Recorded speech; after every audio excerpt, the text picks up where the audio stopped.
I den universelle velfærdsmodel har alle mulighed for de samme velfærdsydelser. Man betaler skat til staten, og staten omfordeler pengene. Således at man igennem staten har en forsikring, og derfor sker en omfattende omfordeling, da de rigeste betaler mest i skat, og de fattigste får mere ud af ydelserne. I den kontinentale velfærdsmodel betaler man igennem sin løn en procentdel til arbejdsgiverne, som så til gengæld sørger for, at man får en forsikring. Det er obligatorisk for de her arbejdsgivere at sørge for, at medarbejderne har en forsikringsordning. De arbejdsløse må så søge hjælp hos organisationer eller hos familien. Og der sker altså en moderat omfordeling af de offentlige ydelser, da det kommer meget an på, hvilke firma du arbejder for, og hvilke forsikringsordninger de så kan tilbyde dig. I den liberale model har man som regel en minimalstat. Omfordelingen sker lidt på samme måde som i den universelle model, at man betaler skat til staten, og staten så omfordeler pengene.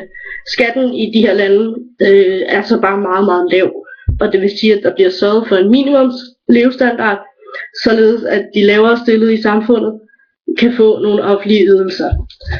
I en sådan velfærdsmodel har man en lille omfordeling af de offentlige ydelser, og den private sektor er som regel relativt stor, fordi at man bliver nødt til at gå til de private tandlæger og læger og skoler osv.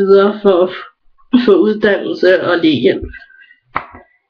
I Danmark får vi finansieret sociale udgifter som SU, kontanthjælp, sygeforsikring osv. igennem skat, fordi vi har den såkaldte universelle velfærdsmodel, som gør, at staten omfordeler pengene. Derudover har vi indirekte skat i form af afgifter på f.eks. madvarer, cigaretter og spiritus. I Tyskland har de den kontinentale velfærdsmodel, som gør, at de fleste ydelser bliver betalt igennem arbejdsgiverne eller lønmodtagernes løn. Lønmodtagerne betaler en del af deres løn til arbejdsgiverne, som så sørger for forsikring osv. I Tyskland har man så kombineret det med en meget lille skat, som går til for eksempel organisationer, der støtter de arbejdsløse.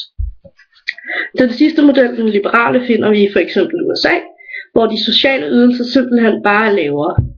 Det er ikke på samme måde statens ansvar, men op til den enkelte borger at betale for uddannelse og lægebesøg. Det gør også, at den private sektor er en helt større.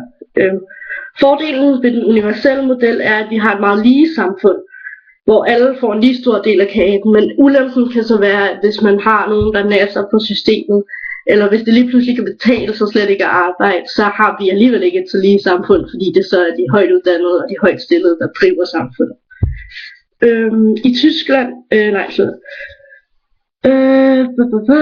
i den kontinentale kan det være meget let at betale, eller det kan meget let betale sig at arbejde. Det ligesom er den letteste måde at få de offentlige ydelser på, og forsikring. Til gengæld kan man risikere, at der er nogen, der går helt tabt i samfundet, hvis de ikke får søgt hjælp igennem de her organisationer osv.